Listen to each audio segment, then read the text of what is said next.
Chapter 1. Marseille. Arrival. On February 24th, 1815, the lookout at Notre-Dame de la Garde signaled the arrival of the three-master Pharaon, coming from Smyrna, Trieste, and Naples. As usual, a coastal pilot immediately left the port, sailed hard by the Château d'If, and boarded the ship between the Cap de Morgiou and the island of Riou. At once, as was also customary, the terrace of Fort Saint-Jean was thronged with onlookers, because the arrival of a ship is always a great event in Marseille, particularly when the vessel, like the Pharaon, had been built, fitted out, and laded in the shipyards of the old port and belongs to an owner from the town. Meanwhile, the ship was drawing near, and had successfully negotiated the narrows created by some volcanic upheaval between the islands of Cazaraigne and Jarre, and it had rounded the Pont Meg and was proceeding under its three top sails, its outer jib, and its spanker, but so slowly and with such great melancholy. Nevertheless, those who were experts in nautical matters acknowledged that, if there had been such an accident, it could not have affected the vessel itself, for its progress gave every indication of a ship under perfect control. The anchor was ready to drop, and the bowsprit shrouds loosened. Next to the pilot, who was preparing to guide the Pharaon through the narrow entrance of the port of Marseille, stood a man, alert and sharp-eyed, supervising every moment of the ship and repeating each of the pilot's commands. One of the spectators on the terrace of Fort Saint-Jean had been particularly affected by the vague sense of unease that hovered among them, so much so that he could not wait for the vessel to come to land. He leapt into a small boat and ordered it to be rowed out to the Pharaon, coming alongside the opposite cove of La Réserve. When he saw the man approaching, the young sailor left his place beside the pilot, and, hat in hand, came and leant on the bulwarks of the ship. He was a young man of between 18 and 20, tall, slim, with fine dark eyes and ebony black hair. His whole demeanor possessed the calm and resolve peculiar to men who have been accustomed from childhood to wrestle with danger. "Ah, it's you, Dantès," the man on the boat cried. "What has happened, and why is there this air of dejection all on board?" "A great misfortune, Monsieur Morel," the young man replied. "A great misfortune, especially for me. While off of Civita Vecchia, we lost our good Captain Leclerc." "And the cargo?" the ship owner asked briskly. "It has come safe to port, Monsieur Morel, and I think you will be content that on that score." "But, poor Captain Leclerc!" "What happened to him then?" the ship owner asked, visibly relieved. "So what happened to the good captain?" "He's dead." "Lost overboard?" "No, monsieur. He died of an apoplectic fever, in terrible agony." Then, turning his back to his crew, he said, "Look lively there, every man to his station, to drop anchor." The crew obeyed. As one man, the 8 or 10 sailors of which it was composed who leapt, some to the sheets, others to the braces, others to the halyards, others to the jib, and still others to the brails. The young sailor glanced casually at the start of this operation, and, seeing that his orders were being carried out, prepared to resume his conversation. "But how did the misfortune occur?" the shipowner continued, picking it up where the young man had left off. "By heaven, monsieur, in the most unexpected way imaginable. After a long conversation with the commander of the port, Captain Leclerc left Naples in a state of great agitation. 24 hours later, he was seized with fever, and 3 days after that he was dead. We gave him the customary funeral, and now he rests, decently wrapped in a hammock, with 36-pound cannonball at his feet and another at his head, off the island of Giglio. We've brought his medal and his sword back for his widow. Much good it did for him," the young man continued, with a melancholy smile, "to fight the war against the English for 10 years, only to die at last, like anyone else, in his bed." "Damn it, Monsieur Edmond, what do you expect?" said the shipowner, who appeared to be finding more and more to console him in his grief. "We're all mortal. The old must give way to the young, or else there would be no progress or promotion. As long as you can assure me that the cargo, all is well with it, Monsieur Morel, I guarantee you. If you take my advice, you will not discount this trip for a profit of 25,000 francs. Then, as they had just sailed past the round tower, the young sailor cried, "Furl the topmast sails, the jibs and the spanker, let's look lively." The order was obeyed with almost as much dispatch as on a man-o'-war. "Let it go and brail all." At this last command, all the sails were lowered, and the progress of the ship became almost imperceptible, driven only by the impetus of its forward motion. "And now, if you would like to come on board, Monsieur Morel," Dantès said, observing the owner's impatience, I see your supercargo, Monsieur Danglars, coming out of his cabin. He will give you all the information you desire. As for me, I must see to the mooring and put the ship in the morning." The owner did not need asking twice. He grabbed hold of a line that Dantès threw to him, and, with an agility that would have been done credit to a seaman, climbed the rungs nailed to the bulging side of the ship, while Dantès went back to his post and left the conversation to the man he had introduced as Danglars. The latter was indeed emerging from his cabin and coming across to the ship owner. This new arrival was a man, 25 to 26 years old, somewhat somber in appearance, obsequious towards his superiors, and insolent towards his subordinates. Hence, even apart from the label of supercargo, which was always in itself causes aversion among sailors, he was generally as much disliked by the crew as Dantès was loved by them. "Well, Monsieur Morel," said Danglars, "you have heard the bad news, I suppose." Yes, poor Captain Leclerc. He was a fine and upright man, and above all an excellent sailor, weathered between the sea and the heavens, as was proper in a man responsible for looking after the interests of so important a firm as Morel and Son," Danglars replied. "Even so," the ship-owner replied, watching Dantès while he searched for his mooring. "Even so, I think one need not to be a seaman of such long experience as you say, Danglars, to know the business. There is our friend Edmond going about his, and it seems to me, like a man who has no need to ask advice of anybody." "Indeed," said Danglars, casting a sidelong glance at Dantès with a flash of hatred in his eyes. "Yes, indeed, he is young and full of self-confidence. The captain was hardly dead before he had taken command without asking anybody, and made us lose a day and a half on the island of Elba, instead of returning directly to Marseille." "As far as taking command of the ship is concerned," said the owner, "that was his duty as first mate. And as for losing a day and a half at Elba, he was in the wrong, unless there was some damage to the ship that was needing repair. The ship was as in good a shape as I am, and as good as I hope you are, Monsieur Morel. That day and a half was lost on a whim, for nothing other than the pleasure of going ashore." "Dantès," the owner said, turning towards the young man, "would you come here?" "Your pardon, monsieur," Dantès said. "I shall be with you in an instant." And then to the crew he called, "Drop anchor!" The anchor was immediately lowered, and the chain ran out noisily.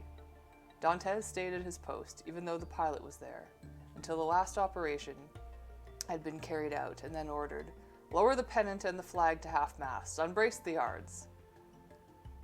"You see," Danglars said, "I do believe he thinks himself captain already." "So he is, in effect," said the owner. "Yes, apart from your signature and that of your partner, Monsieur Morel." "By God, why shouldn't we just leave him the job?" said the owner. "He's young, I grant you, but he seems made for it, very experienced in his work." A cloud passed across Danglars' brow. "Excuse me, Monsieur Morel," Dantès said as he came over. "Now that the ship is moored, I am entirely at your disposal. I think you called me?" Danglars took a step back. "I wanted to ask why you stopped on the island of Elba." "I don't know, monsieur. It was to carry out a last order from Captain Leclerc, who gave me, on his deathbed, a packet for Marshal Bertrand." "Did you see him, Edmond?" "Whom?" "The Grand Marshal." "Yes." Morel looked about him and drew Dantès aside. "And how is the Emperor?" he asked earnestly. "He's well, as far as I can judge by my own eyes." "So you saw the Emperor too?" He came to visit the marshal while I was there. And did you speak to him? It was he, monsieur, who spoke to me, Dantes said, smiling. And what did he say? He asked me about the ship, the time of its departure for Marseille, and the route it had taken and the cargo we were carrying.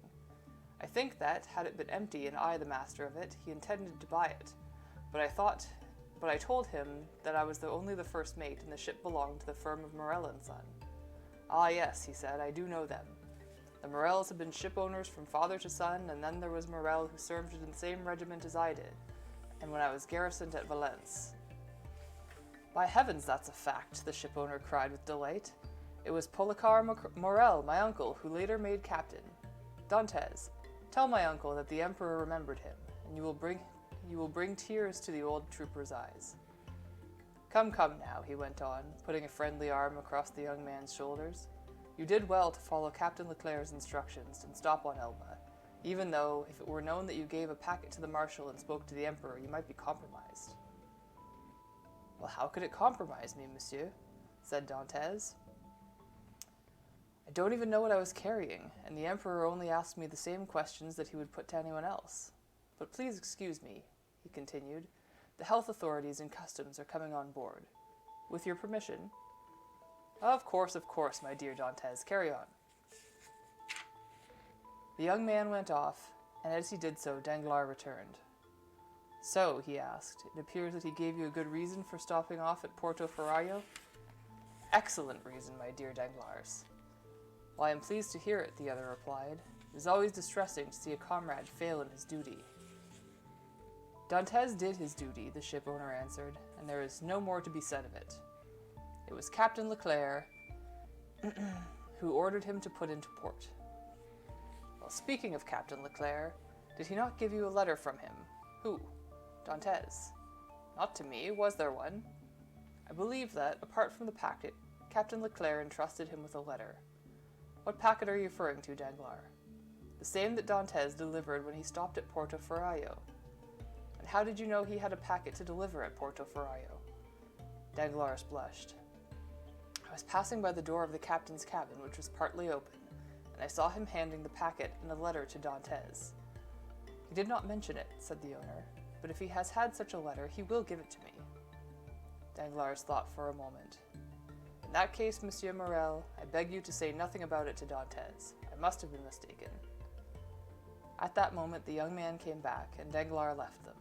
Now, my dear Dantes, are you free? The owner asked. Yes, monsieur. It did not take long. No, I gave the customs a list of our cargo, and as for the port authorities, they sent a man with a coastal pilot, and I handed our papers over to him. So you have nothing more to do here? Dantes cast a rapid glance about him. No, everything's in order, he said. Then you can come and take dinner with us. Please, Monsieur Morel, I beg you to excuse me, but the first thing I must do is visit my father. Nonetheless, I am most grateful for the honor you do me. That's proper, Dantes, very proper. I know that you are a good son. And, Dantes asked, somewhat hesitantly, as far as you know, he's in good health, my father?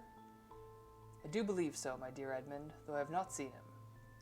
Yes, he stays shut up in his little room, which at least proves that he's lacking nothing while you are away.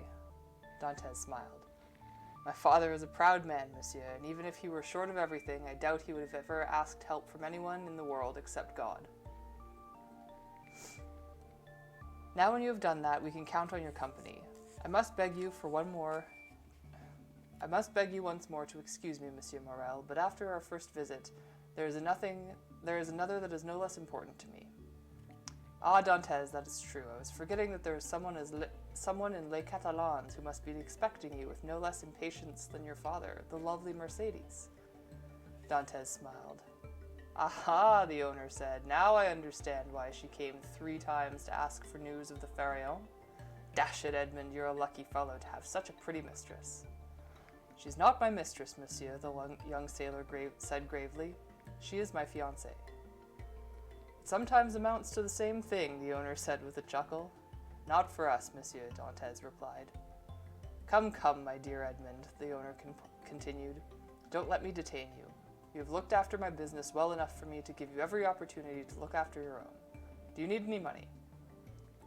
No, monsieur, I have all my salary from the trip. That is nearly 3 months' pay. You manage your affairs well, my boy. You might add that my father is a poor man, Monsieur Morel. Yes, indeed. I know you are a good son to him. So, go and see your father. I, too, have a son. I should bear a grudge against the man who kept him away from me after a 3-month voyage. May I take your leave, then? The young man said with a bow. Yes, if you have nothing more to say to me. No. When Captain Leclerc was dying, he did not give you a letter for me? It would have been impossible for him to write one, monsieur, but that reminds me, I wanted to ask you for a fortnight's leave. To get married? Firstly, then to go to Paris. Very well, have as much time as you want, Dantes. It will take us a good 6 weeks to unload the vessel, and we shall hardly be ready to put to the sea again within 3 months. In 3 months' time, however, you must be there. The Pharaon, the shipowner continued, putting a hand across the young man's shoulders, cannot set sail without its captain. Without its captain, Dantes cried, lighting up with joy. Be very careful what you are saying, monsieur, because you have just touched on the most secret of my heart's desires. Can it be that you intend to appoint me captain of the Pharaon? If it was up to me alone, I should grasp your hand, my dear Dantes, and say to you the matter is settled. But I have a partner, and you know the Italian proverb, "Chi ha compagnon, ha pardone." But at least we are halfway there, since you already have one of the 2 votes you need. Leave it to me to get you the other, and I shall do my best. Oh, Monsieur Morel, the sailor cried, with tears in his eyes, grasping the shipowner's hand. Monsieur Morel, I thank you on behalf of my father and of Mercedes. Fine, Edmund, fine. There is a God in heaven who looks after honest folk. Go and see your father, and go and see Mercedes. When that's done, come and see me. But you don't want me to accompany you back to land? No, thank you. I shall stay here and settle my accounts with Danglars. Were you happy with him during the voyage? It depends on what you understand by that question, monsieur. If you mean as a good companion, no, because I think that he has not liked me since the day when I had the folly, after a trifling dispute between us, to suggest that we should stop for 10 minutes on the Isle of Monte Cristo to settle the matter. It was wrong of me to propose that, and he was right to refuse. If you're asking me about him as a supercargo, I think there is nothing to say, that you will be satisfied with the manners in which his duties have been carried out. Come now, Dantes, the shipowner said. If you were captain of the Pharaon, would you be pleased to keep Danglars? Whether as a captain or first mate, Monsieur Morel, Dantes replied, I shall always have the highest regard for those who enjoy the confidence of my owners.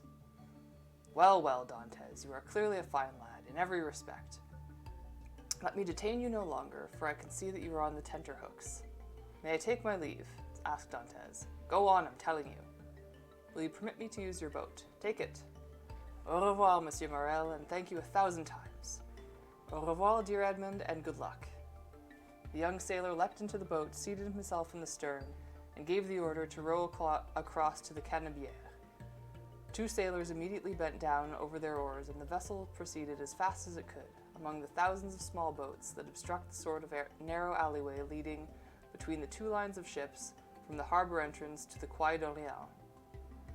The shipowner looked after him, smiling, until the boat touched the land, and saw him leap onto the cobbled quay, on the cobbled quay, where he was instantly lost in the variegated crowd that, from 5 in the morning until 9 in the evening, throngs of the famous street known as La Canebière, the modern inhabitants of this old Phocian colony, were so proud of it that they proclaim with all seriousness in the world, in the accent which gives such savor to everything, they say, if Paris had the Canebière, Paris would be a little Marseille. Turning, the shipowner saw Danglars standing behind him, apparently awaiting orders, but in reality, like him, watching the young sailor's departure. Yet there were very different expressions in these 2 pair of eyes following the young man. Chapter 2. Father and Son. We shall leave Danglars, gripped by the demon of hatred, trying to poison the shipowner's ear with some malicious libel against his comrade, and follow Dantes, who, after walking across the Canebière, took the Rue de Noailles, entered a small house on the left side of the Allée de Meilhan, and hastened up the 4 flights of a dark stairway. There, holding the banister with one hand, while the other repressed the beating of his heart, he stopped before a half-open door, through which he could see to the back of a small room. In this room lived Dantes' father. News of the Pharaon had not yet reached the old man who was standing on the chair, engaged with trembling hands in pinning up some nasturtiums and clematis that climbed across the trellis outside his window. Suddenly, he felt himself grasped around the waist, and a well-known voice exclaimed behind him, "Father, my dear father!" The old man cried out, and, turning around, then seeing his son, fell into his arms, pale and trembling. "What is it, father?" the young man exclaimed with concern. "Are you unwell?" "No, no, my dear Edmund, my son, my child. No, but I was not expecting you. And the joy, the shock of seeing you like this unexpectedly. Oh, heavens, it is too much for me." "Now then, father, calm yourself. I really am here. They always say that joy cannot harm you, which is why I came in without warning.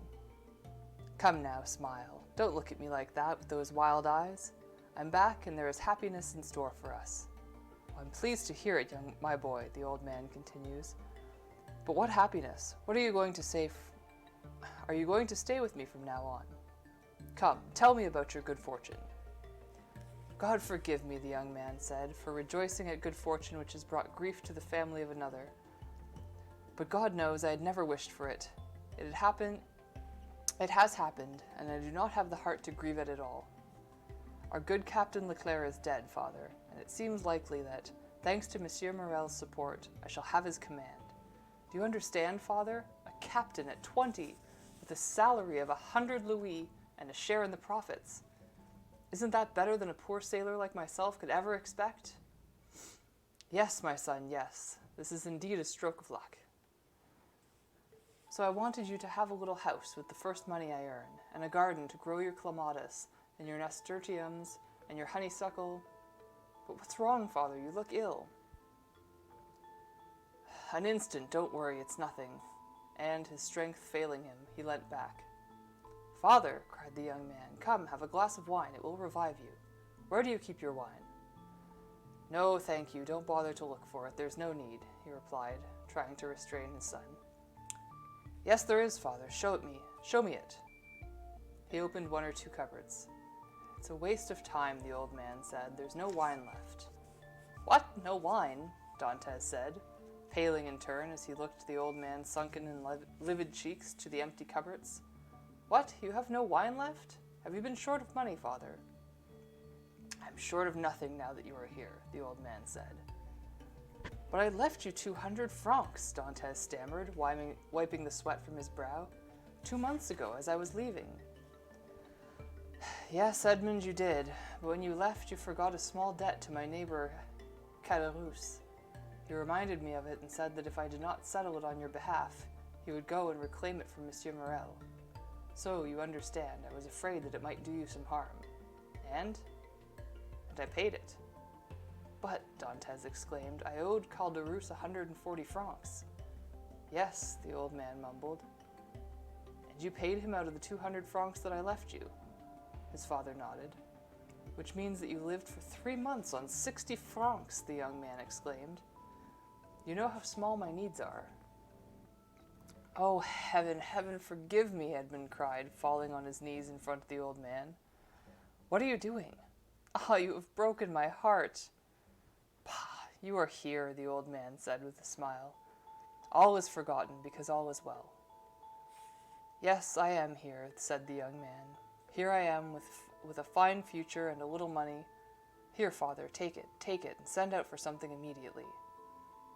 He emptied the contents of his pockets on the table. A dozen gold coins, 5 or 6 5-franc pieces, and some small change. Old Dantes' face lit up. "Whose is it?" he asked. "Mine, thine, ours, of course. Take it and buy some food and enjoy yourself. There will be more tomorrow." "Gently, gently," the old man said, smiling. "If you don't mind, I shall go easy on your money. If people see me buying too many things at once, they will think that I had to wait for you to come back before I went shopping." "Do as you think best, but first of all, father, get yourself a housemaid. I don't want you to live on your own from now on. I have some contraband coffee and some excellent tobacco in a little chest on the hold. You will have it tomorrow. But hush, someone is coming." That will be Caderousse, who has learned of your arrival, and is no doubt coming to welcome you back. There's a fellow who says one thing and thinks another, Edmund muttered. No matter, he's a neighbor who's helped us in the past, so let him come in. Just as Edmund finished saying this under his breath, the black bearded head of Caderousse appeared on the landing, framed in the outer door.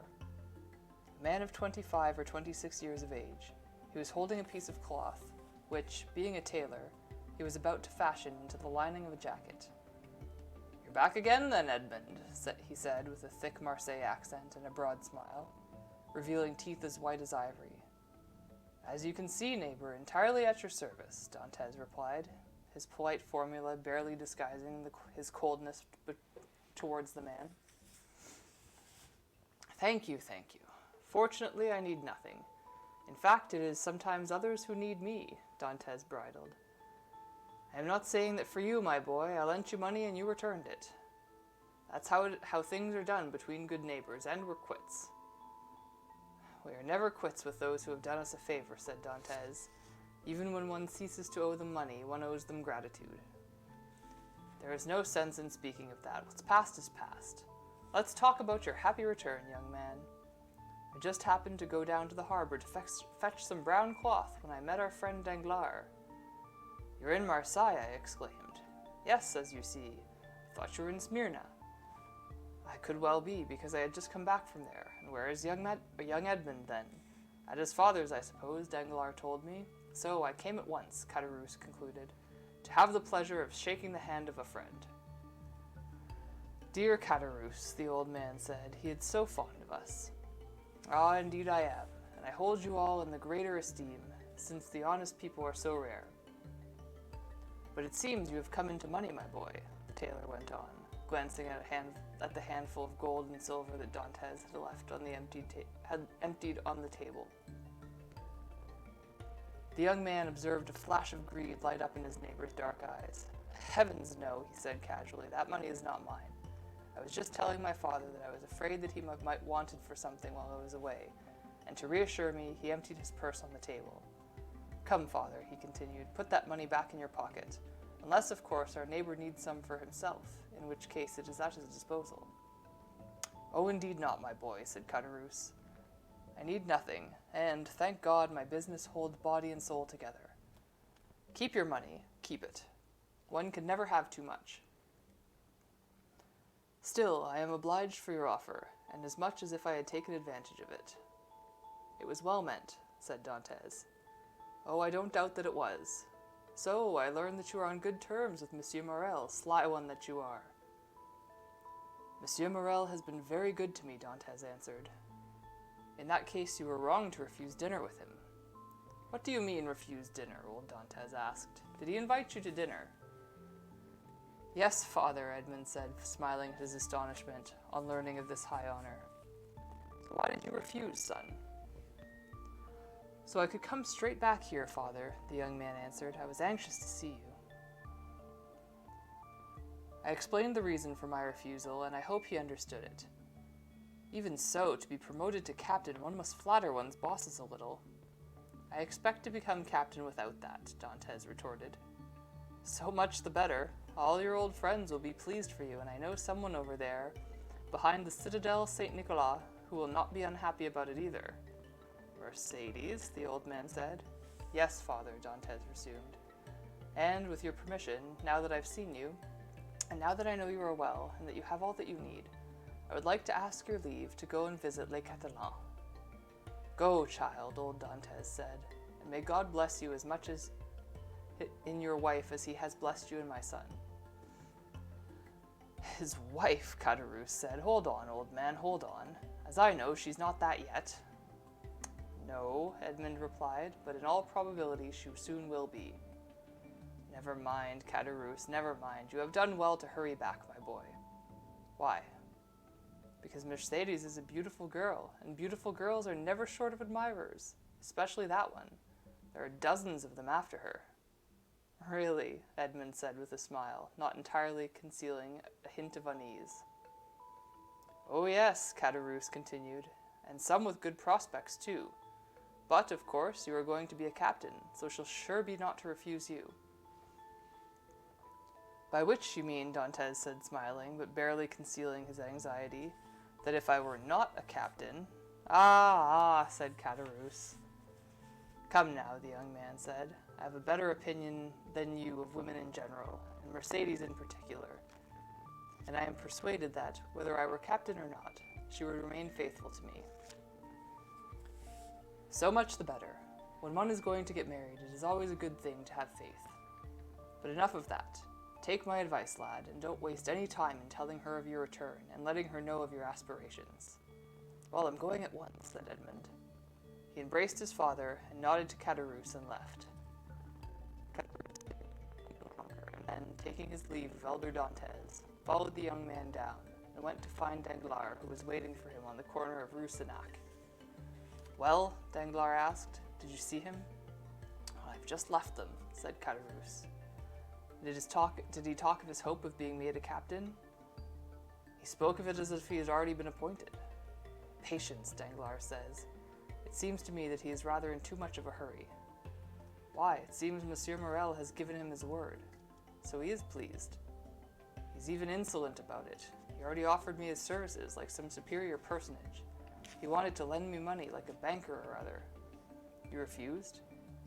Indeed I did, though I could have well accepted, since I am the one who gave him the first silver coins he'd ever had in his hands.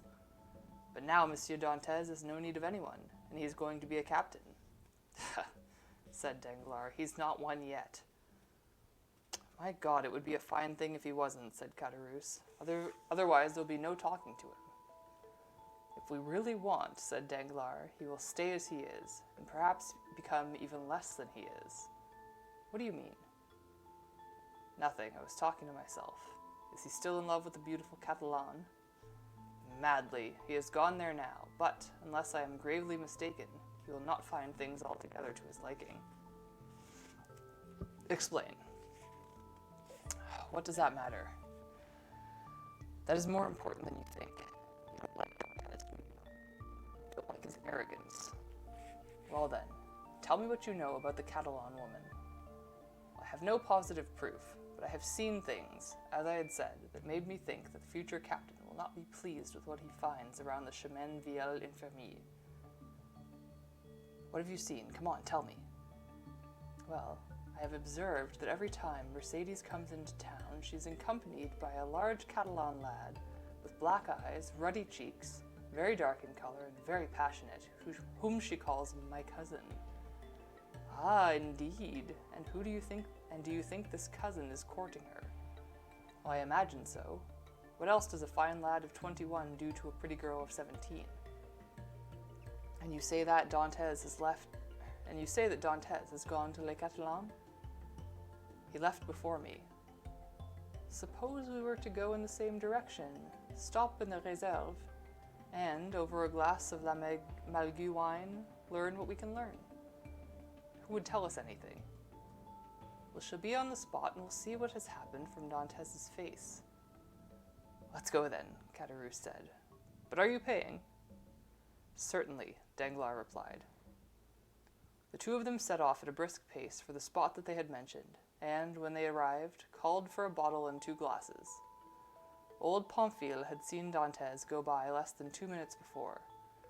Certain that he was in Les Catalans, they sat under the budding leaves of the plane trees and the sycamores, in the branches of which a happy band of birds was serenading one of the first days of spring. Chapter 3. Les Catalans. 100 yards away from the place where the two friends, staring into the distance with their ears pricked, were enjoying the sparkling wine of La Malgue, lay the village of Les Catalans, behind a bare hillock, ravaged by the sun and the mistral. One day, a mysterious group of colonists set out from Spain and landed on this spit of land, where it still resides today. No one knew where they had come from or what language they spoke. One of the leaders, who understood Provençal, asked the commune of Marseille to give them this bare and arid promontory onto which, like the sailors of antiquity, had drawn up their boats. The request was granted, and, 3 months later, A little village grew up around 12 or 15 boats that brought these gypsies of the sea. The same village, built in a bizarre and picturesque manner that was partly Moorish and partly Spanish, is one that can be seen today, inhabited by the descendants of those men who speak the language of their forefathers. For 3 or 4 centuries they have remained faithful to the little promontory onto which they first landed, clinging to it like a flock of seabirds, in no way mixing with the inhabitants of Marseille, marrying amongst themselves and retaining the habits and dress of their motherland, just as they had retained its tongue. The reader must follow us along, and only the street of the little village, and they enter one of these houses, to the outside of which the sunlight has given that lovely color of dead leaves which is peculiar to the buildings of the country, with, inside, a coat of whitewash and the only decoration of a Spanish posada. A lovely young girl with jet-black hair and velvet eyes of a gazelle was standing, leaning against an inner wall, rubbing an innocent sprig of heather between slender fingers, like those on which a classical statue, pulling off the flowers, the remains of which were already strewn across the floor. At the same time, her arms, naked to the elbow, arms that were tanned but otherwise seemed modeled on those of Venus of Arles, trembled with a sort of feverish impatience, and she was tapping the ground with her supple, well-made foot, revealing a leg that was shapely, bold and proud, but imprisoned in a red cotton stocking patterned in gray and blue lozenges. A short distance away, a tall young man between 20 and 22 was sitting on a chair, rocking it fitfully on 2 legs, while supporting himself on his elbow against the old worm-eaten dresser, and watching her with a look that combined anxiety and irritation. His eyes were questioning, but those of the young woman, firm and unwavering, dominated their conversation. "Please, Mercedes," the man said, "Easter is coming round again. It's time for the weddings. Give me your answer." "You've had it 100 times, Fernand, and you must really like torturing yourself to ask me again." "Well, repeat it, I beg you. Repeat it once more so that I can come to believe it. Tell me, for the 100th time, that you reject my love, even though your mother approves of me. Convince me that you are prepared to trifle with my happiness, and that my life and my death are nothing to you. My God, to dream for 10 years of being your husband, Mercedes, then to lose that hope, which was the sole aim of my existence." "I, at least, never encouraged you in that hope, Fernand," Mercedes replied. "You cannot accuse me of having, even once, flirted with you. I've said repeatedly, I love you like a brother, but demand nothing more from me than this fraternal love, because my heart belongs to another. Isn't that what I've always told you, Fernand?" "Yes, Mercedes, I know," the young man replied. "Yes, you have always been laudably and cruelly honest with me. But are you forgetting that it is sacred law among the Catalans to only marry amongst themselves?" "You're wrong, Fernand. It's not a law, but a custom, nothing more. And I advise you not to appeal that custom to your behalf. You have been chosen for my conscription, Fernand, and the freedom that you now enjoy is merely a temporary reprieve. At any moment you will be called upon to serve in the army. Once you're a soldier, what will you do with me? I mean, with a poor orphan girl, sad and penniless, whose only possession is a hut, almost in ruins, which can hang a few worn nets and a paltry legacy that was left by my father to my mother and my mother to me. Consider, Fernand, that in the years since she died, I have virtually lived on charity. Sometimes you pretend that I am of some use to you, and you can be justified in sharing your catch with me. And I accept, Fernand, because you are the son of my father's brothers, because we grew up together, and beyond that, most of all, because it would hurt you too much if I were to refuse. But I know full well that the fish I take to market, which bring me money to buy the hemp seed that I spin, I know full well, Fernand, that it is charity. What does it matter, Mercedes, poor and alone as you are, when you suit me thus better than the daughter of the proudest shipowner on the richest bank of Marseille? What do people like us need? An honest wife and a good housekeeper. Where could I find better than you on either score?" "Fernand," Mercedes replied, shaking her head, "one is not a good housekeeper, and one cannot promise to remain an honest woman when one loves a man other than one's husband. Be satisfied with my friendship, for, I repeat, that is all I can promise you, and I only promise what I am sure of being able to give." "Yes, I understand," said Fernand. "You bear your own poverty patiently, but you are afraid of mine. Well, Mercedes, with your love, I would try to make my fortune. You would bring me luck, and I should become rich. I shall cast my fisherman's net wider. I can take a job as a clerk in a shop. I could even become a merchant myself." "You can't do such a thing, Fernand. You're a soldier. And if you stay here among the Catalans, it is because there is no war for you to fight. So you remain a fisherman. Don't dream of things that will make reality seem even more terrible to you. And be content with my friendship, because I cannot give you anything else." "You're right, Mercedes. I shall be a seaman, and instead of the dress of our forefathers, which you despise, I shall have a patent leather hat, a striped shirt, and a blue jacket with anchors on the buttons. That's how a man needs to dress, isn't it, if he wants to please you?" "What do you mean?" said Mercedes with an imperious look. "What do you mean? I don't understand you." "What I mean, Mercedes, is that you are only so hard-hearted and cruel to me because you are waiting for someone who is dressed like that. But it may be that the one you await is fickle, and if he isn't, the sea will be fickle for him." "Fernand," Mercedes exclaimed, "I thought you were kind, but I was mistaken. It is wicked of you to call upon the wrath of God to satisfy your jealousy. Yes, I will not deny it. I am waiting for the man you describe, and I love him, and if he does not return, instead of believing the fickleness that it pleases you to speak of, I shall think that he died loving me." The young Catalan made an angry gesture. "I understand what that means, Fernand. You want to blame him because I do not love you, and cross his dagger with your Catalan knife. What good would that do for you? If you were defeated, you would lose my friendship. If you were the victor, you would see that the friendship turned to hatred. Believe me, when a woman loves a man, you do not win her heart by crossing swords with him. No, Fernand, you cannot be carried away by evil thoughts. Since you cannot have me as your wife, be content to have me as a friend and a sister. In any case," she added, her eyes anxious and filling with tears, "stay, Fernand. You said yourself a moment ago that the sea is treacherous. It is already 4 months since he left, and I have countered a lot of storms in the past months." Fernand remained impassive. He made no attempt to wipe the tears that were running down Mercedes' cheeks, yet he would have given a glass of his own blood for each of those tears. But they were shed for another. He got up, walked around the hut, and returned, stopping before Mercedes with a dark look in his eyes and clenched fists. "Come now, Mercedes, answer me once more. Have you truly made up your mind?"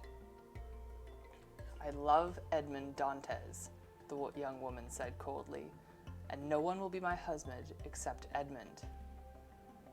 "And you will love him forever?" "As long as I live." Fernand bent his head like a discouraged man, gave a sigh that was like a groan, and then suddenly looked up with clenched teeth and nostrils flared. "But suppose he's dead?" "If he is dead, I shall die. And if he forgets you—" "Mercedes!" cried a happy voice outside of the house. "Mercedes!" "Ah!" the girl exclaimed, reddening with joy and leaping up, filled with love. "You see that he has not forgotten me. He's here." She ran to the door, opening it and crying, "Come to me, Edmond, I'm here." Pale and trembling, Fernand stepped back as a traveler might do at the sight of a snake, and, stumbling against his chair, fell back into it. Edmond and Mercedes were in each other's arms. The hot Marseille sun, shining through the doorway, drenched them in a flood of light. At first, they saw nothing of what was around them. A vast wave of happiness cut them off from the world, and they spoke only in those half-formed words that are the outpourings of such intense joy that they resemble expressions of pain.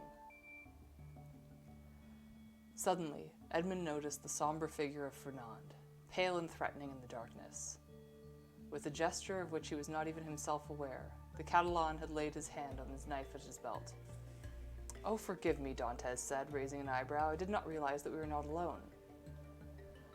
Then, turning to Mercedes, he asked, "Who is this gentleman?"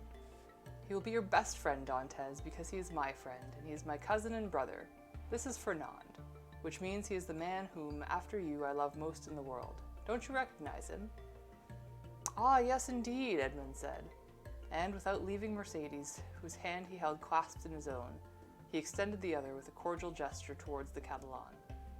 But Fernand, instead of responding to the sign of friendship, remained silent and motionless as a statue. It was enough to make Edmund look inquiringly from Mercedes, who was trembling with emotion, to Fernand, somber and threatening. That one glance told him everything.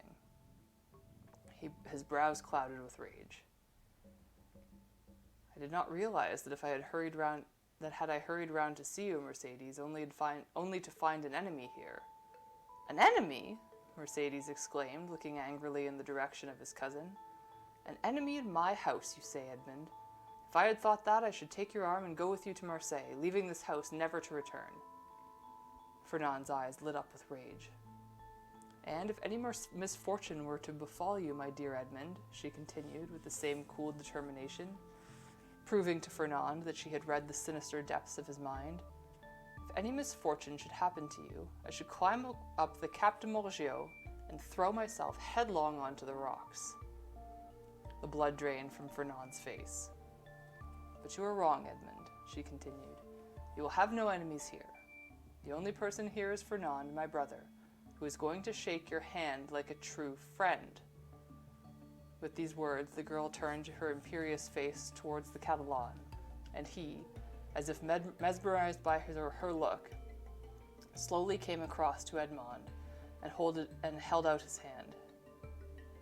His hatred, like an impotent wave, had been broken against the ascendancy that the woman had exercised over him.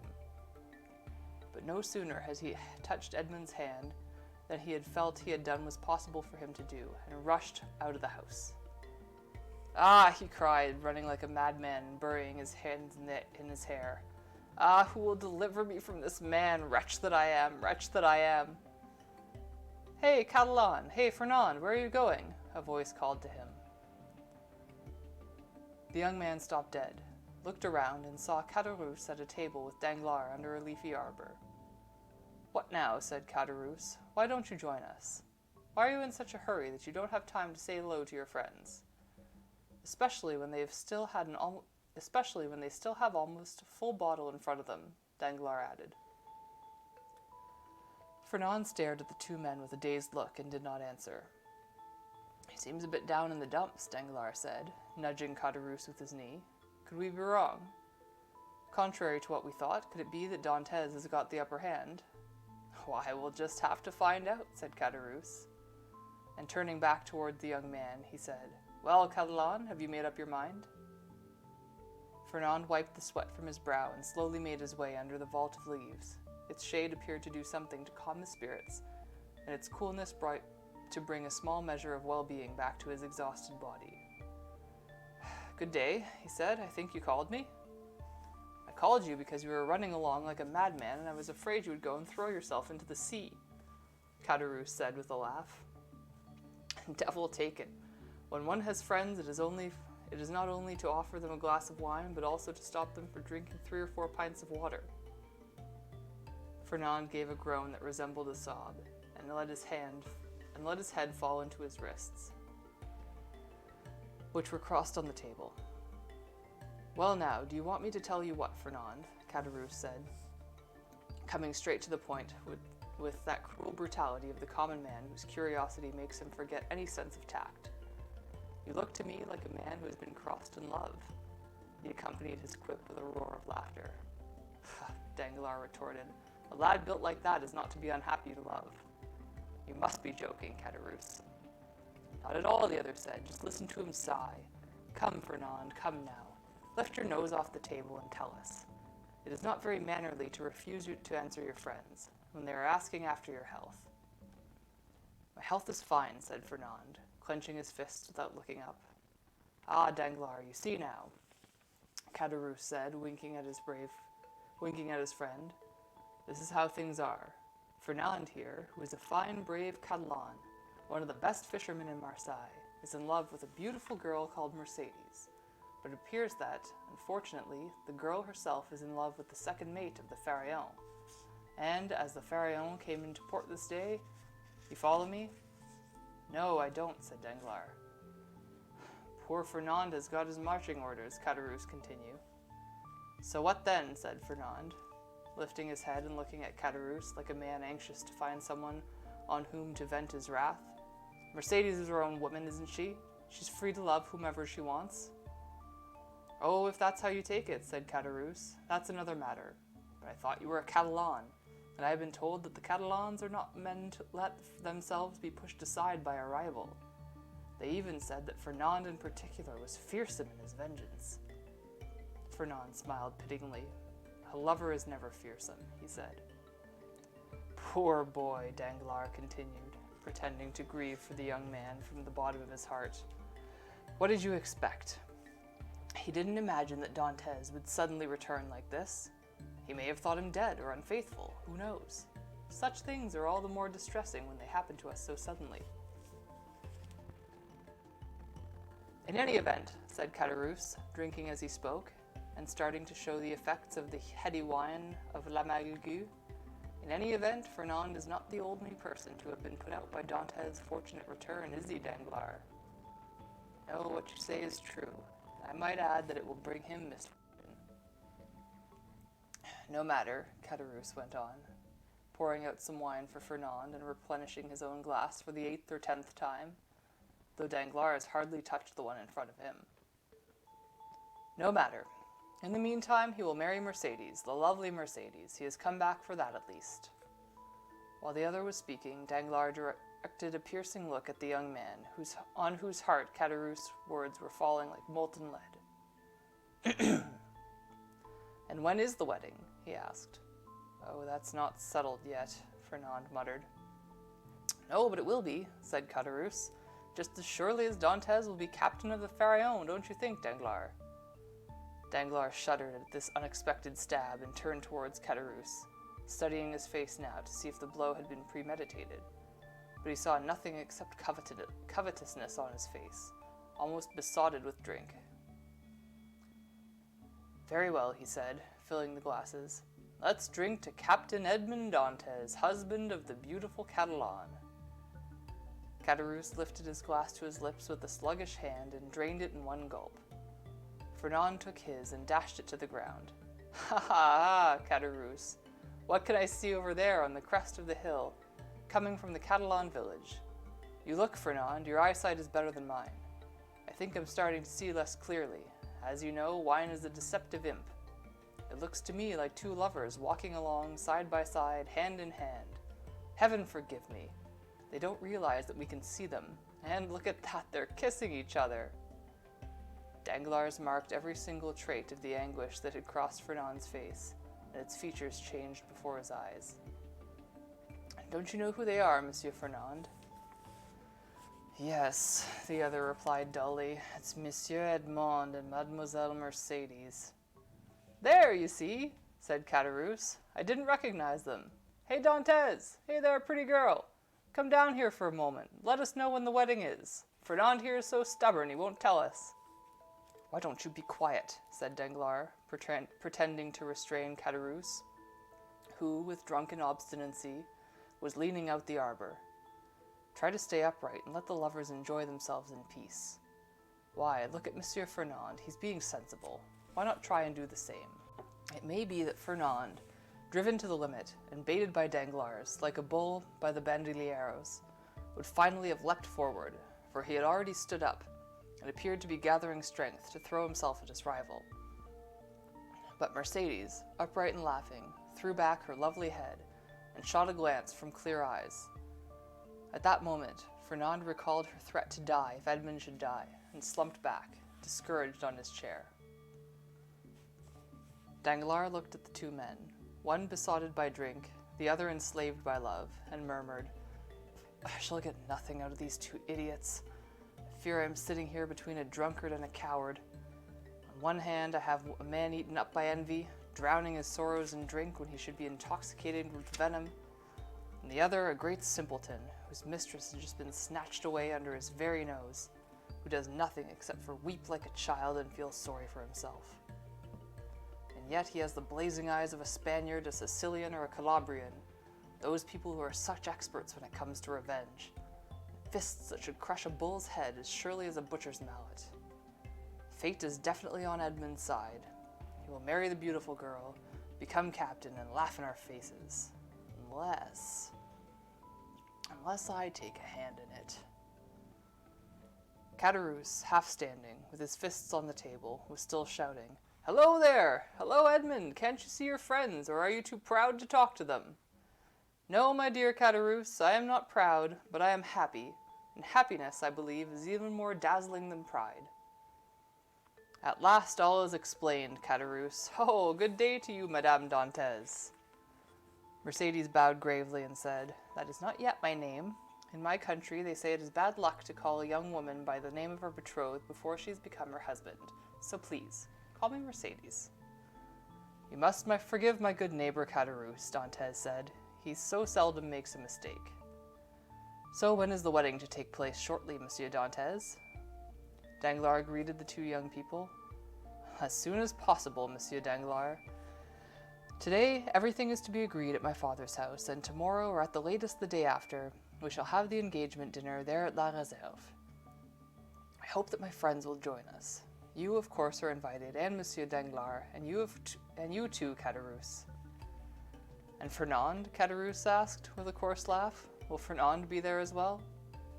"My wife's brother is my brother," Edmund said, "and both Mercedes and I should regret it deeply if he were to be separated from us at such time." Fernand opened his mouth to reply, but his voice caught in his throat, and he could not utter a single word. "The agreement today, the engagement tomorrow or the day after. By George, you're in a great hurry, Captain." "Danglars," Edmund said with a smile, "I shall say the same to you as Mercedes did a moment ago. Don't give me a title that does not yet belong to me. It could bring me ill luck." "My apologies," Danglars replied. "I was merely saying that you seem in a great hurry. After all, we have plenty of time. The Pharaon will not set sail for a good 3 months.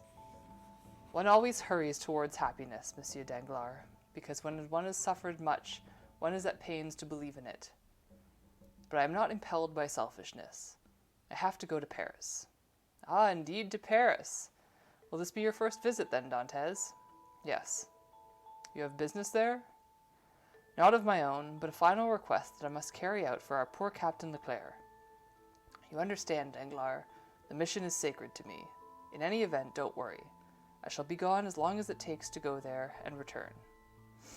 Yes, I understand," Danglars said aloud, and then he added under his breath, "To Paris, no doubt, to deliver the letter that the marshal gave him. By heavens! That letter has given me an idea, an excellent idea. Ah, Dantès, my friend, your name is not yet number 1 on the register of Pharaon."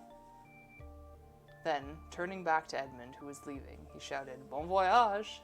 "Thank you," Edmund replied, turning round and giving a friendly wave. Then the two lovers went on their way, calm and happy as two chosen souls heading for paradise. Chapter 4. The Plot. Danglars' eyes followed Edmund and Mercedes until the two lovers had vanished round one corner of the Fort St. Nicolas, and, turning at last, he noticed Fernand, who had slipped back onto his chair, pale and trembling, while Caderousse was mumbling the words of a drinking song.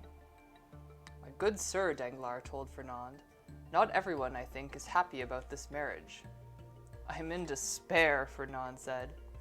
"You're in love with Mercedes?" "I adore her." "For a long time?" "Ever since I've known her, I've always loved her." "And all you can do is sit there and tear your hair out instead of finding some way out of the dilemma. By God, I didn't even know that this is how people of your country behaved." "Well, what do you expect me to do?" How do I know? Is it any of my business? As I see it, I'm not the one who's in love with Mademoiselle Mercedes. You are. Seek and ye shall find, the gospel says. I had found already. Well, what? I wanted to put my knife into the creature, but the girl said that if her fiancé was harmed, she would kill herself. Pah, people say such things, but they don't do them.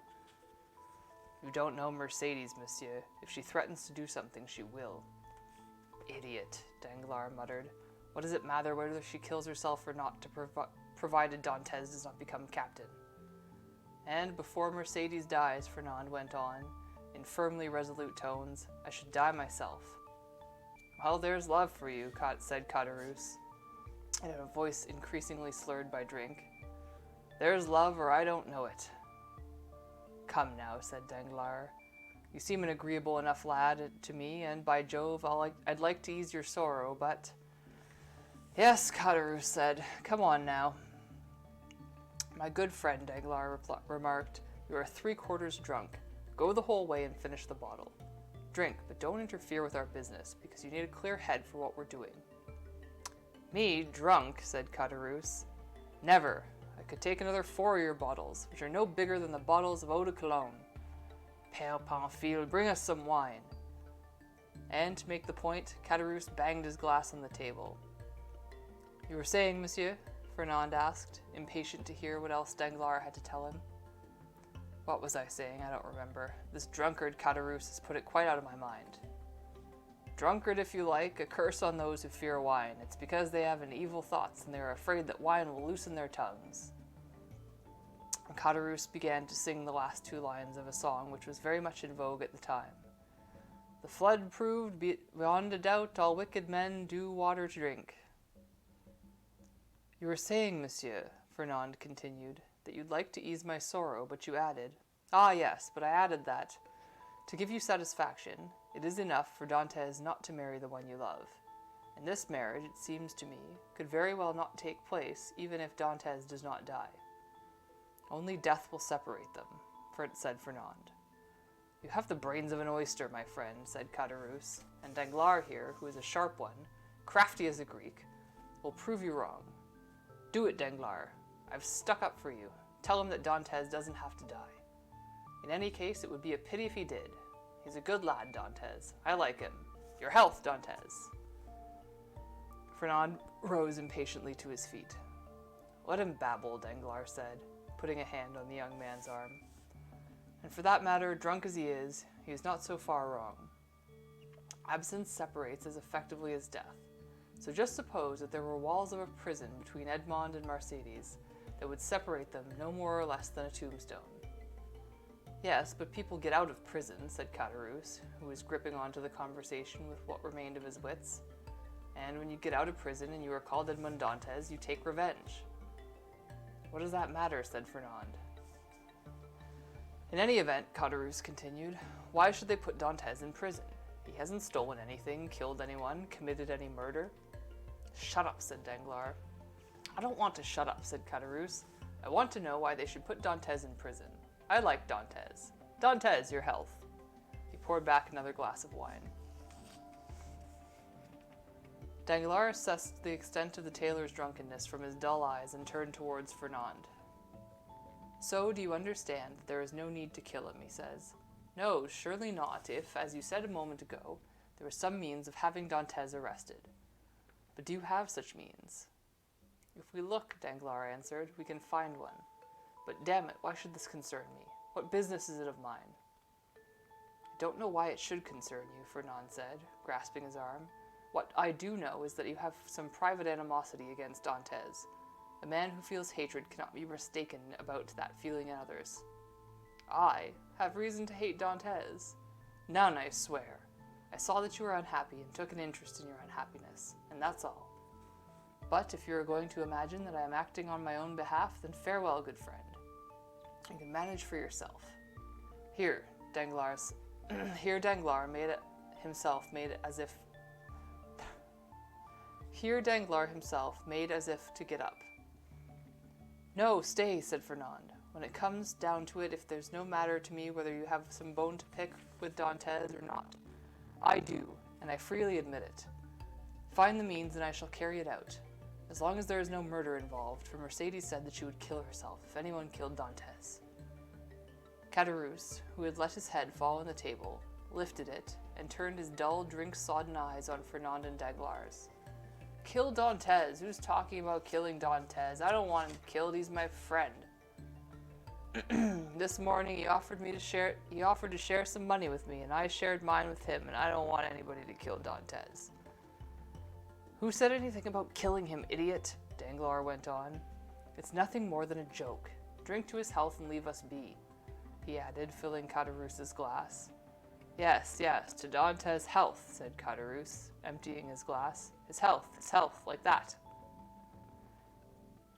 But the means, what about the means? Fernand asked. You haven't thought of any yet? No, you said that you would do it. That's true, Danglars said. A Spaniard is inferior to a Frenchman in one respect. Your Spaniard thinks things over, but your Frenchman thinks them up. Well, think something up then, Fernand said impatiently. Waiter, Danglars called. A pen, ink, and paper. A pen, ink, and paper, Fernand muttered. Yes, I am an accountant. Pens, ink, and paper are the tools of my trade, and without them I can do nothing. A pen, some ink, and some paper, Fernand replied to the waiter. What you need is over there on that table, the waiter said, indicating the items they had requested. Give them to us then. The waiter brought the paper, some ink, and a quill pen, and put them on the table in the arbor. When you think, Caderousse said, letting his hand fall into the paper, that what you have here can kill a man more surely than if you were to hide in the woods and murder him. I've always been more afraid of a pen, a bottle of ink, and a sheet of paper than a sword or a pistol. This clown is not yet as drunk as he seems, said Danglars. Pour him another drink, Fernand. Fernand filled Caderousse's glass, and then he, like the true drunkard he was, took his hand off the paper and moved it to the glass. The Catalan watched him until Caderousse, almost floored by this new assault, put his glass back, or, rather, let it fall on the table. Well, the Catalan asked, seeing that his last traces of Caderousse's wits had begun to disappear in his final draught of wine. As I was saying, Danglars continued, for example, after a voyage such as the one Dantès has made, in the course of which he had put in Naples and the island of Elba, if someone were to denounce him on the crown prosecutor as a Bonapartist agent, I'll denounce him, I'll do it, the young man said eagerly. Yes, but in that case you would have to sign your declaration and be confronted with the man you accused. I could give you proof to support your accusation, I know, but Dantès cannot stay in prison forever. One day he will come out, and one day woe betide the one who put him there. Oh, I couldn't ask for anything better. Let him come and challenge me. Yes, but what about Mercedes? Mercedes will hate you if you are unfortunate enough to leave even a scratch on her beloved Edmond. That's true, said Fernand. No, Danglars continued. You see, if we were to make up our minds to such a thing, it would be far better to simply do as I am doing now. Take this pen, dip it in the ink, and, with one's left hand, to disguise the writing, make out a little denunciation in those terms.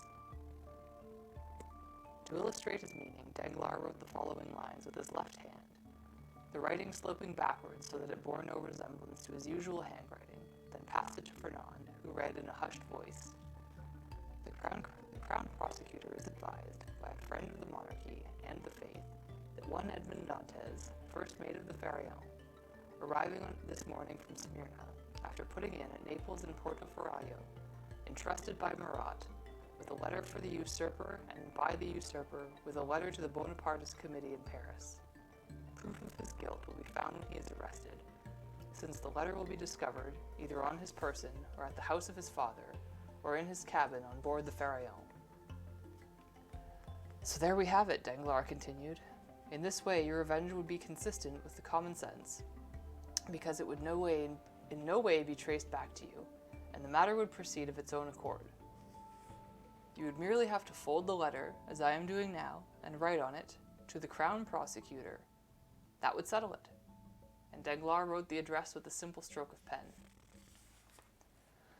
Yes, that would settle it, said Caderousse, who had made one final effort to muster his wits and follow the reading of the letter, and understood instinctively all of the misfortune that such a denunciation could bring. Yes, that would settle it, except for it would be a vile act, and he reached to take the letter, which is why, Danglars said, pushing it beyond the reach of his hand, which is why I am saying and doing it simply in jest, and I should be the first to be upset if anything were to happen to Dantès, dear Dantès. So watch. And he took the letter, crumpled it in his hands, and threw it to a corner of the arbor. That's right, Caderousse said. Dantès is my friend, and I don't want anyone to harm him. The devil take it. Who would think of doing him harm? Certainly not I or Fernand, said Danglars, getting up and looking at the young man, who had remained seated, but had his covetous eye fixed sideways on the accusing letter where it had fallen. In that case, Caderousse went on, bring us more wine. I want to drink to the health of Edmund and the lovely Mercedes. You have had enough to drink already, you tippler, said Danglars. If you go on, you will have to sleep here, because you won't be able to stand up.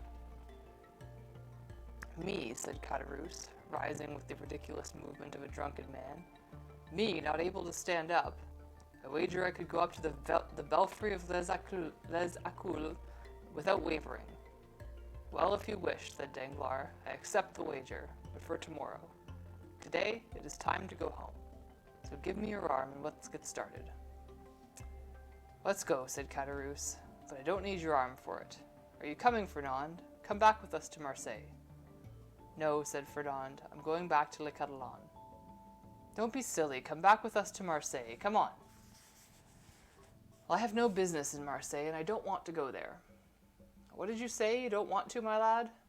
Well, do as you wish. Everyone can do as he wishes. Come on, Danglars. Let this gentleman go back to the Catalans, since that's what he wanted.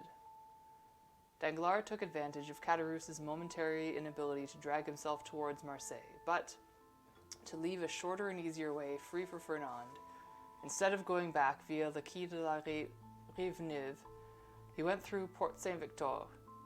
Caderousse followed, swaying and gripping his arm. When he had gone some 20 yards, Danglars returned and saw Fernand grab a piece of paper and put it in his pocket. Then, running out of the arbor, the young man immediately went in the direction of Le Pilon. There now, what is he up to? Said Caderousse. He lied to us. He said he was going to Le Catalan, but he's headed into town. Hey, Fernand, my boy, you're going the wrong way. It's you who can't see properly, said Danglars. He's gone straight down the road to Les Villes-Infirmies. Has he? Said Caderousse. Well, now, I could have sworn that he turned to the right. Wine really is a deceiver. Come on, Danglars muttered. I think that the matter is properly underway now, and all we have to do is let it take its course. I hope you guys all have a great rest of your weekend, and thanks for tuning in. Bye, guys!